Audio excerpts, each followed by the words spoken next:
तन से सेवा कीजिए, मन से भले विचार, धन से इस संसार में करिए परोपकार। प्यारे सज्जनों, हमारे वेदों, पुराणों और अनेक धर्म ग्रंथों में दान की महिमा, उसकी महत्ता, उपयोगिता और आवश्यकता का विस्तृत रूप से बखान किया गया है। दान को सदैव श्रद्धा पूर्वक देना चाहिए, अश्रद्धा से नहीं। अपनी आर्थिक स्थिति के अनुसार देना चाहिए और जो कुछ भी दिया जाए वो विवेक पूर्वक दिया जाना चाहिए। अपनी स्वयं की कोई वस्तु दूसरे को दे देना अर्थात उसका त्याग करना दान कहा जाता है। लेकिन दे देना तो सरल है, परंतु दी जाने वाली वस्तु के प्रति मोह को छोड़ना बहुत ही कष्टप्रद होता है।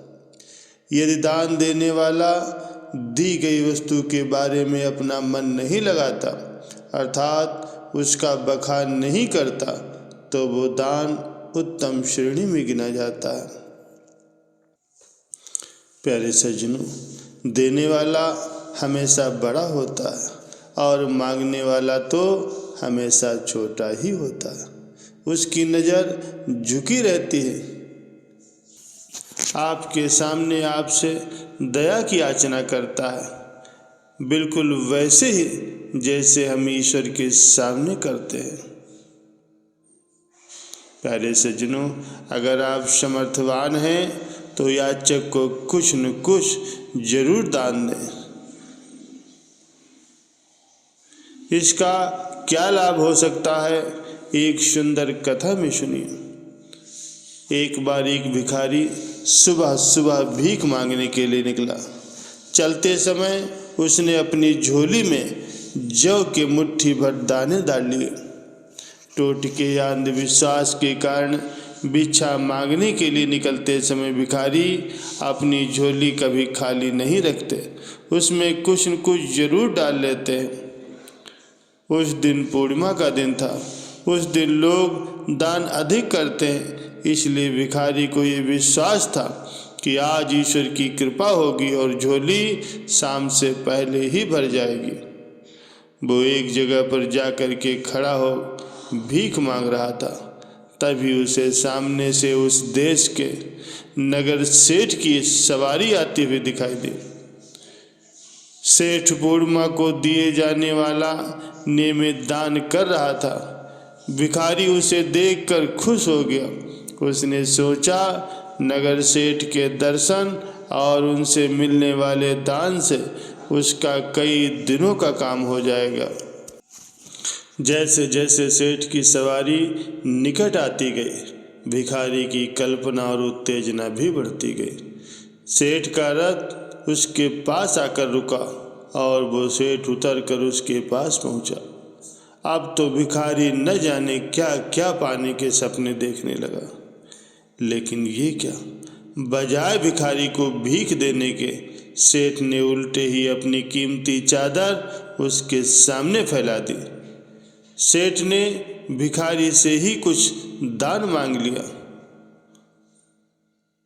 भिखारी तो रोज लोगों के सामने झोली फैलाता है, लेकिन आज उसके सामने किसी ने झोली फैला दी, और वो भी नगर के सबसे बड़े सेठ ने। भिखारी को कुछ समझ में ही नहीं आ रहा था कि वो क्या करे। अभी वो सोच ही रहा था कि सेठ ने फिर से याचना की। भिखारी धर्म संकट में पड़ गया। कुछ न कुछ तो उसे देना ही पड़ता। कहाँ वह मोटा दान पाने की आस लगाए बैठा था और कहाँ अपने ही माल में से कुछ निकलने वाला था। उसका मन खट्टा हो गया।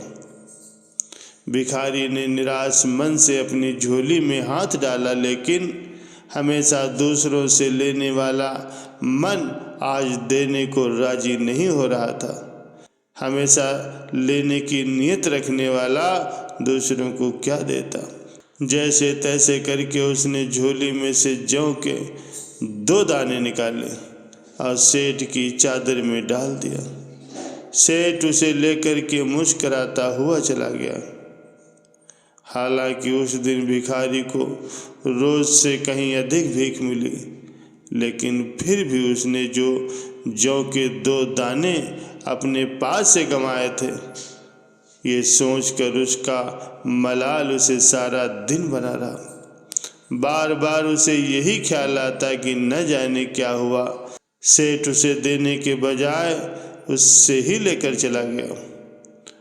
आज तो लोग भिखारियों को दान दे रहे और वो सेठ तो उल्टा उससे ले रहा है। ये कैसा जमाना आ गया। अच्छा हुआ कि मैंने जौ के 2 ही दाने उसे दिए, मुट्ठी भर नहीं दे दिया। यही सब कुछ सोचता हुआ वो अपने घर पहुंचा। शाम को जब उसने झोली पलटी तो आश्चर्य की कोई सीमा न रही। जो जौ वो अपने साथ लेकर के गया था, उसके 2 दाने सोने के हो गए थे। जौ के दोनों दाने सोने के कैसे हो गए? और हुए भी तो केवल 2 ही दाने, पूरे क्यों नहीं हुए? अगर पूरे हो जाते तो आज कंगाली मिट जाती। वो ये सब कुछ सोच ही रहा था कि उसका माथा ठनक गया। कहीं वो सेठ को दिए दोनों दानों का प्रभाव तो नहीं है। भिखारी को समझ में आ गया कि ये दान की महिमा के कारण ही हुआ। वो पछताया कि काश उस सेठ को और भी बहुत सारी जौ दे दी होती, लेकिन वो नहीं दे सका, क्योंकि देने की उसे आदत जो नहीं थी। प्यारे सज्जनों, हम सदैव ईश्वर से कुछ न कुछ पाने की इच्छा रखते हैं, लेकिन क्या कभी सोचा है कि उसे कुछ दिया भी जा सकता है? इंसान की क्या औकात कि वो ईश्वर को कुछ दे सके। यदि वो उस गरीब का कुछ भला कर दे जो ईश्वर का दंड झेलता हुआ कष्ट में जीवन बिता रहा है, वही ईश्वर को देना कहा जाता है। कहा भी गया है कि रहमन बे नर मर चुके, जो कछु मांगन जाए, और ते पहले वो मरे, जिन मुख निक्षत नाए। प्यारे सज्जनों, देने से कभी कोई छोटा नहीं होता। सुपात्र को देने की हमेशा नियत रखें, और कुपात्र को दिया गया दान व्यर्थ चला जाता है। जिनका पेट भरा हुआ है, उनके मुख में रसगुल्ले ठूंसने से बेहतर है कि किसी भूखे को एक बिस्कुट का पैकेट पकड़ा दिया जाए। दान से आपके पूर्व जन्म के दोष कटते हैं। जो ग्रह खराब हो, उसका दान करने से उस ग्रह के दोष आपसे निकलते जाते हैं। यदि आप परेशानियों से लगातार जूझ रहे हैं, तो दूसरों की सेवा करिए, जरूरतमंदों को दान कीजिए। केवल धन का ही दान हो ये कोई जरूरी नहीं, वाणी का भी दान सुंदर दान है। किसी से मधुर वचन कहना वाणी का दान कहलाता है। बीमार की सेवा करना, रक्त दान करना, जल दान करना, अन्न दान करना सर्वश्रेष्ठ दान है।